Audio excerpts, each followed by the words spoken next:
you have to see the pregnancy to know that this person is pregnant. Even if you see the pregnancy, you can't talk about it. Say, people will not even take pictures. Oh my God. Yeah, they won't touch your belly. They say, can I touch? Exactly. Yeah. But then back in Nigeria, I know someone that was slapped because she touched someone's stomach. But here, it's no big deal. They were like, oh, can you touch it? The baby just made it. Just kick. I'm like, okay. When they have holiday, she pays for her and her daughter. Her husband pays for her and the son. Are like, funke. If somebody invites you for a birthday dinner at Oh the my restaurant, gosh, your money. carry your credit card. Just carry it. Carry your so that you card. wash plates. You might end up washing plates. I'm telling you. Some people tell you a black person, put your head down. Yes, It's a lie. that's Don't the do that. very wrong. You do yourself a Conversation. disservice. And another thing, you cannot use it for pets. Yeah. Like that to be her, him, you know, something Whatever like that. the owner, Whatever the owner references it exactly.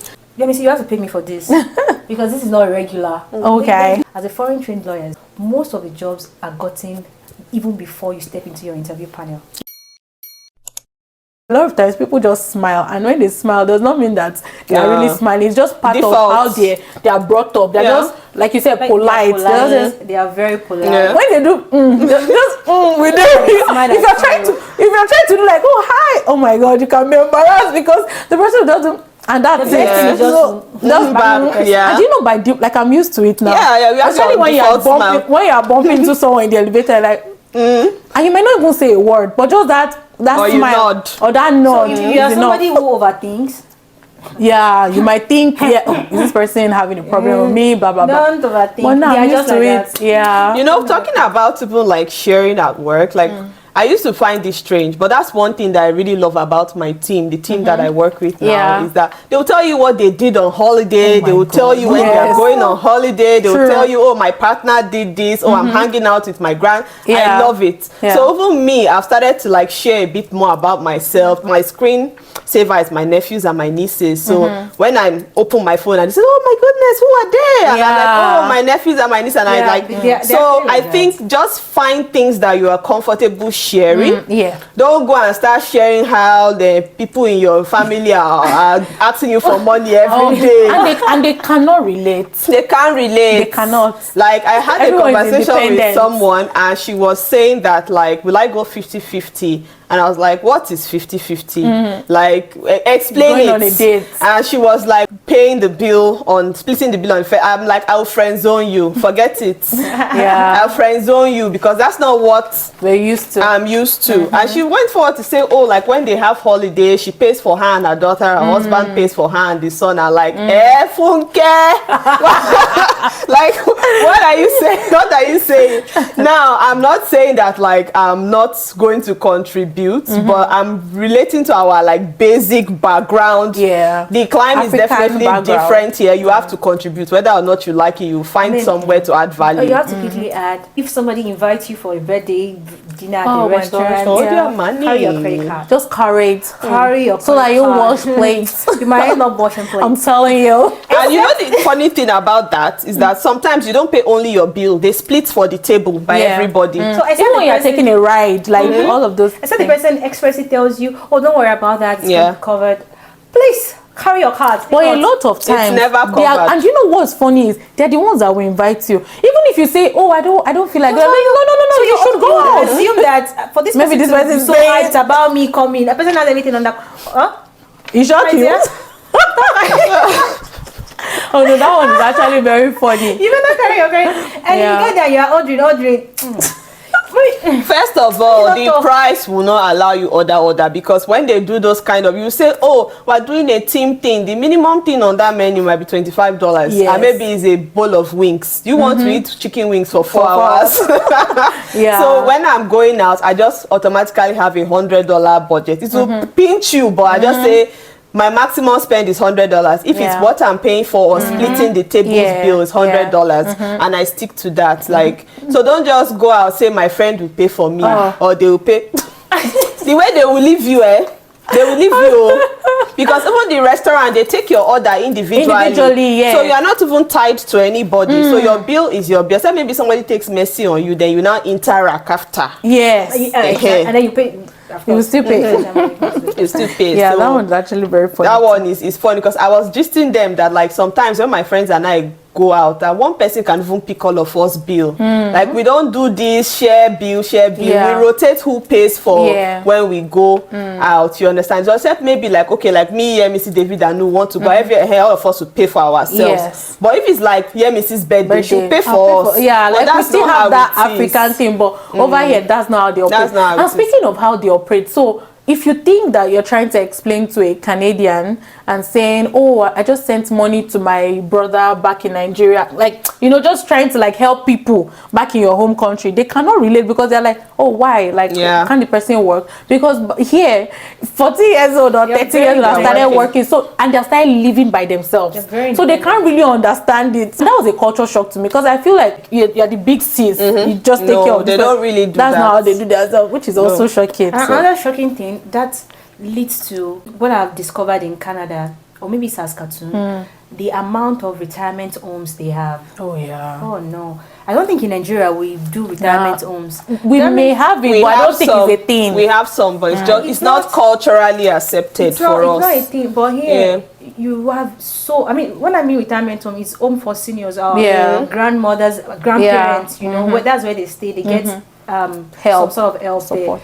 The amount of independent homes they have here, in fact, you will be so shocked that this fine place that looks like hotel is independent. Because most of them, their kids become very independent at a very early age. So most of them are very independent. They don't have time to, so they just put them, and it's their culture, our own culture. I don't think our culture. Your grandma will probably be living with you or your mother, or you hire someone to take care of them. But for them, they don't believe that they should put their problem, quote and unquote, their problem on you. You know, they feel like, oh no, he's actually busy with his family and all of that. So they just prefer to stay back in the homes, and you know, those people come in once in a while to check up on them and all of that. Yeah, it was actually shocking. So it was. I was thinking maybe one or two would do. You can say like 5, 6, and these are not bungalows or all those like plush nice buildings with gardens and things. I personally like it because like if there's an arrangement like that, you know, when you think about like some of the abuse that our elderly go back in the hands of unregulated care workers. If you have an arrangement like that is regulated, please, I will totally pay. Expensive. It's expensive. I'll totally pay for that. So I understand what you're saying, but like she's coming from the place of like family oriented, like you know, like at that old age, you sort of feel like a disconnect from your family in a way. Their disconnect starts early because they don't grow like that. They don't grow up that way. Their disconnect starts early because like right from when they are like 18, some have moved out of home. Right? And then let's even look at it this way. Their social service system. Also, what are the elders really praying for? Health is covered. They even have special clinics for old people. That's why they can afford. And their pension, the RRSP, it pays them a good amount at least. And even if it's not enough, there is subsidy for them. So it's not like us where like you're your parents' retirement plan. A good number of their parents can live independently if they make wise investment decisions when they are working. So and one other thing, I don't know if this, because I'm not very conversant with Nigeria's health system. Do we have places we call palliatives where people die? Like when they're not responding to treatment, they just it's done by the hospitals. So like in cases like cancer, some hospitals, if they have the space, will house you and take care of you until you die. Because but most of the time it's at home. We have facilities where old people who are not responding to treatment anymore. If you've stopped eating, you're not taking your drugs, you'll just be there till you die. Like it's quarter to heaven. That's what I call it. So quarter to heaven. You're not eating. You're not responding to treatment. You're just there waiting for your death to come. So and they know. That's what it's for. So most care homes, when they say that you are no longer responding to treatment, they move you there. Refer you to a palliative. From there, you go. So when I read about it, I was like, there is a home where you just go and die, and you still have nurses working there. You still have people around you. So you have to take care for them. Holding your hands and all of that till you pass. So it's actually a big deal for me. It's still very shocking that there is a place where you can just pass to heaven. I mean, I'm actually hearing that for the first time myself. I'll just be holding my Bible. Yeah. Asking for forgiveness. Yeah, it's you know, like the system is independent, so it does things that help you to live that independent life in alive or dying or anything. It encourages that that independence. It can be sad because, like, if you come from a very loving family where, you know, things are all right, it's very strange. Even if you come from a family where things are not right, but you know, it is what it is, our culture, it is still strange. But if you come from a family where, like, all these things are too much headache for you, you appreciate when you see those kind of structures that it would be nice. So but I think it just depends on how, like, you look at it, but it's definitely I mean, shocking. it's good and it's regulated, it's right? good, So, really. It's actually very good. One last thing from my end, maybe one to the last. I don't want people to take this the wrong way. I don't want anybody coming for me saying, come back home, come back to Nigeria. Yeah, because we got a lot of responses like that. I'm putting it out there. It's like buy ticket, I'll come for holiday. Not me trying to say, trying to diss any. Don't come for. If you come for me and say come back home, I will come to your account and ask for money. I'll be buy my ticket. So it's about the sense of security. We, many Nigerians, I'm talking from my own angle, we Nigerians grow up with, and then the kind of expectations we have concerning developed countries of the world. So you think, once I leave this country and I move to a better place, I should be more secured. I can leave my doors open. Oh, okay. I'm talking about security wise. I can leave my doors open. I can leave my cars open. Don't have that expectation. I'm very sorry to burst your bubble if you're that kind of person who has that kind of expectation. I'm sorry to burst your bubble. Security might not what you think it is over here. We still have people busting into people's houses. We still have people breaking people's glasses, stealing break boxes of cars and some other car parts. True. So that expectation, it was shocking for me because I was thinking, oh, when you move to Canada, you can't even leave your door open. It should be secured now. Cameras everywhere. I'm sorry. That's why I said, don't come for me. Don't tell me if it's not secure. Come back home. Oh my! Look, can we take a minute to address those comments? Some people came for us like, bro, people should be calming down, please. The last video. You need joy. You need joy. Joy in your heart. Some people said we laugh too much. I'm like, sorry, should we be crying? In fact, this video I was going You're thinking we will.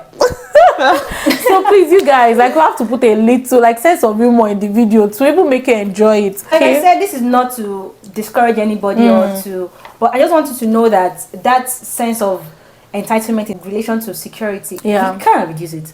Also take care of yourself. Lock your doors, lock your cars. Be security conscious, because you might think, oh, the government works better here. You also have to do your part. Oh, of course. So don't leave your cars open. Don't park at places where it's not safe. Don't just get a house anywhere. Don't get a house anywhere. Just do your own bit in terms of security. Research, don't leave it to the government and all of that. So do your own bit. It's not rosy everywhere. Like, it's not just when I come here, oh, I'm safe. Lock your doors, lock your cars.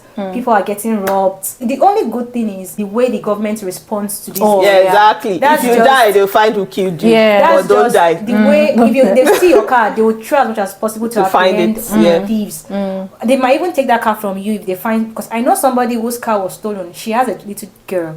So when they eventually found the car, they saw elements of drugs in the car. So they declared the car unfit for her and the child. And what did they do? The SGI had to pay her. The money they gave her back was more than what she appreciated. It was more than what she used in buying the car. You get, so it's just the response from the government that is very impressive. But also do your part. So please don't come for me. Wisdom. No, it's funny, but like, even talking about doing your part, I didn't find this shocking, but like when you talk to people, it's shocking. Is like, you have to come prepared here. For anything you are doing, you need to have the information. True. Like, if you don't have the information, you will lose. What days to say, you will miss road. You will just miss road, and nobody will redirect you. You will just be going around in circles. So I hear people say, "Oh, why would I come abroad and be doing a menial job?" Please, my first job here was in a spa. Now I work with government. It's internship, but if you know your way and you follow who know road and you find information, you will succeed. But if you just come and put yourself in crowds that will be telling you people are suffering, oh, just hold that job for 2 years. You need to be able to find good information and surround yourself with people that with good people. Network. And talking even about networking, that was my number one culture shock. When you think about networking, a lot of times is to go and say what you have. Here it's not like that. Networking is like the best networking is from a place of learning. You go to the person and ask them questions like, oh, how has your journey been? Like, what do you really enjoy about this job? What is really difficult for you? Like, what challenges did you encounter? Like, oh, this is what I'm up to. Do you have any advice for me? And they know when you are being fake. They know when you are being fake. Very true. Sincerely, like, there's an opportunity that personally I even got because from a nice place I was sharing my good news. Look at this good news. The person was like, no, I have something else for you. And that has been one of my biggest opportunities to date. You know, and that day I was telling Yemisi that I was congratulating myself for this one. And look at what. Exactly. So when you network, I keep saying that I don't know what I did to that person that makes them call my name in the places that they call my name. And I was having a conversation with one of my professors, and he was like, it's because you are yourself. You know, don't say because I'm a black, you feel, some people tell you you're a black person, put your head down. It's a lie. That's the very wrong. You do yourself a disservice. You're a black person, change your accent. It's a lie. You do yourself a disservice. So, Yemisi, you have to pay me for this because this is not regular. Okay. You have to pay me. For foreign trained professionals, if you're a lawyer, you're a doctor, please, networking is very important. I don't know how it cannot be overemphasized. It's very important. A friend of mine once told me, as a foreign trained lawyer, I'm talking about foreign trained lawyers now, as a foreign trained lawyers, most of the jobs are gotten even before you step into your interview panel through networking. It's crazy out there. Reference is key. In fact, most people got their jobs even before they appeared before their panel. That's true. So the importance of LinkedIn. See, I don't know how you want to do it. I know most people don't like LinkedIn because they feel that people just go there and announce that, oh my God, it's the Instagram of corporate world, this and that. My dear, you need leverage on it. The job you want to, even if you're not ready to work, if you're not ready to apply for that job, continue to talk to people, chat them up about the opportunities in that law firm. Even if you're not ready, or like even if it's a 1-year plan, use that 1 year to chat people up, to know more about like, before you even get there. You don't, this place, people think Nigeria is connection. Or people think Nigeria, you do, what's that thing? Is it like you try to influence people? What's that way that you don't go straight or something? Here is even worse. It's just that there's a way they package it. But then here is more of the sincerity. For the difference between here and Nigeria is, in Nigeria there is connection, and some people do it too much that they don't even look at the person's qualification. But here it's merit and connection. So if you're good and then you connect with the right people, you might just find yourself doing the right job. Do you understand? Very true. So don't neglect that part. It is a big deal. I didn't know that networking would be a big deal here because I was like, your certificate or your resume to get into the door. But for foreign trained professionals, you need to network with people. And the thing is that people are willing to help you. Which is a shock. You meet somebody today, you have a 30 minutes conversation, like, oh, this is my email, call me, send me an email. That's very true. They are true. very willing to help you. Very willing. So that's the difference, that don't be shy to send a message to somebody you do. Funny thing is, they would respond. It might take 2 days, 3 days, a week, but they would respond. They will tell you when they see that test for learning, like you want to really learn. Respond. So if you are in Canada or you're planning to come, even if you are still in Nigeria and you are in the process of applying for your visa, you can start. That's why it is. I mean, you can do it from anywhere. So you can put it out. For me, it's still very shocking. It's shocking. Like you just have a conversation. Like at work, I was talking to exactly. You know the importance of coffee chat. Oh my God, important. Coffee chat. Oh, can I have? If you don't drink coffee, you buy tea during the coffee. I don't drink coffee. I don't drink coffee, but I started taking coffee. Speaking of coffee chats, like they are so big on coffee chat here. I was talking to my boss recently, and she said something about how she got her first job. So she got her first job through, you know, having a coffee chat with someone, and you know, she just told the person about her intention, like, oh, she wanted to work in this particular organization, and that's how she got the job. So that's how people actually get jobs here in Canada. So why do you think Canadians like coffee? I think that's one of it's a networking tool. Well, so, yeah, because they consume a lot. Yeah, they drink a lot of coffee. Like, I even had a colleague I've got who would run into the washroom to take coffee and then continue the work. Wow.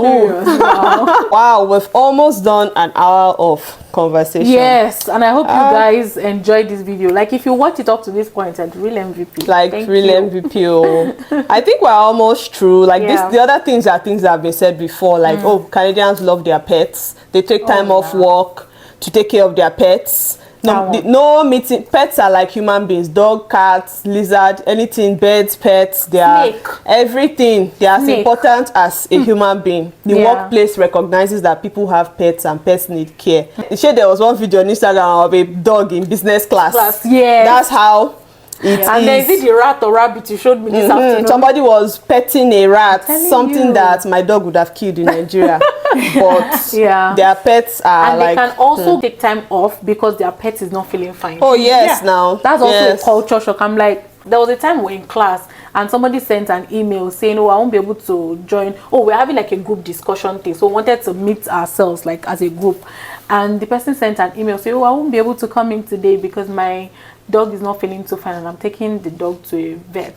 Even and another thing, you cannot use ER. Yes, and another thing, you cannot use it for pets. Like that to be her, him, whatever like the owner owner references it exactly. So that was also a culture. Yeah, so talking about that, Canadians are very, very liberal. I think it's because of how many cultures are here. Like, so they are very mindful of what each culture, you know, like if you say your culture doesn't permit something, they will go out of their way to give you space to practice what you believe in, which is, it's nice. So it's very, very nice. Like, to know, once you voice that this is not acceptable to you, you see that people around you try to adjust around those things. So that also is very, very shocking. So sometimes you come with very strong views, but once you see the way Canadians approach it, you learn to take a step back and listen more than speak, which I think is like very nice. And like me personally, I like this one. Like, when you go to the grocery store, you do not see alcohol. Oh yeah. It's not like you just walk in and you see whiskey, gin, this, that. Did you have to say that? But I like that, like, if you want to buy alcohol, you have to go to a store specifically for alcohol. And you have to, they will card you. Don't say my face is mature. 18 above, yeah. Don't say my face is mature, I don't need my ID. You will bring your ID card, the one that has your date of birth. So I love that. Not all of them. And that's how one day, I think David and myself, when we went to a store nearby, we thought we were buying like light beer, you know, under 5%. When we go, 0 non-alcoholic beer. Oh yeah, in a regular store. Oh yeah, because they I was like, what? Normally not put. Yeah, because I didn't bother to check. Like, you know, I was like, it says beer, it says beer. I didn't read the fine print. So that's another shock. You must read the fine print because they will use that small line like this and shock you and shock your destiny. So you must always read the fine print. See, the shock continues. It actually does. It continues, you know. So this one, fashion in Canada. That's a huge. Bring your clothes to. No, I'm even talking about how maybe Saskatoon, how laid back people are here when it comes to fashion. So a lot of people wear simple clothing. Like even colors. They don't really wear colors. They are so big on their simple clothing. They don't go all out of their weight. So gray, certain way. White, black. Like those neutral colors. They love pastels. If you are somebody who is so big on fashion, and you know, maybe when you're coming from Nigeria, you brought a lot of pattern clothes. You see that they don't even it's not that they don't like it, but don't be surprised when nobody is complimenting you or giving you the kind of compliments you ordinarily get in Nigeria. Oh, but really? They always compliment. I don't think so. For me, I feel like when you actually dress, because like you know, sometimes of course, even if with the whole code and everything, you always wear thick clothing and like she said, dark colors and everything. When you actually go all out, they actually do notice. Do you notice and that you get more compliments when you're simple here? No, I don't really think so. I've noticed though, like when you look simple, like when you're just very simple, and you're like, I get what you mean. You think you are simple, but to them probably don't up something the Nigerian mentality. No, okay, I understand now. I'm trying to compare like the Nigerian mentality in me. I will just wear one thing and then someone goes, oh my god, this is yeah. Because the point is that it's a fashion shock. They have work uniform by default. Like you can tell some people by what they wear to work. Once you just see them like this, you just know that this person. Off your mic. Hold it down. Off your mic. No, but it's not like neat, but like they just have a look. Yeah, like they don't believe in like they don't stress themselves. But some people are actually fashion, like they're fashion oriented. Some people go all out and you're like, they're in the minority. But they're the minority. And I like when I see those people. Valley Village. Winter, like they just give you leather leggings. Bows and nice ruche blouse, like sister, come on. And then if you are coming from Nigeria and you think you're not going to see Yaba, we have organized Yaba in form of Valley Village. Crazy beans. Yeah. So but crazy beans is not really something like that. So you're thinking, Yaba, we still have Yaba. We call it organized. Do you understand? Thrift stores. So we have organized thrift stores. Yeah. And the truth is, if you have eyes, if you actually have the going time, to Yaba. If you have eyes, the same way you go to Yaba, that if you take your time, you get really nice stuff. Yeah. The same way here, if you take your time. There is this particular jacket I bought from Valley Village. You don't even know that it's Valley Village. I'm not going to tell you. Hey, Valley baby. Don't even do that. The jacket is Suzy Shares. And you don't even know that it's from... You think I actually got it from Suzy Shares. Baby girl, I actually got it from Valley Village. Yeah, true, yeah. That's one thing. To me, it's still very shocking. I think these things can be very cheap. And you even think that they'll be very expensive. But thrift. If you go to these large thrift stores, and on the day when they actually, just bring. So, baby girl, you don't have to worry if it's clothing.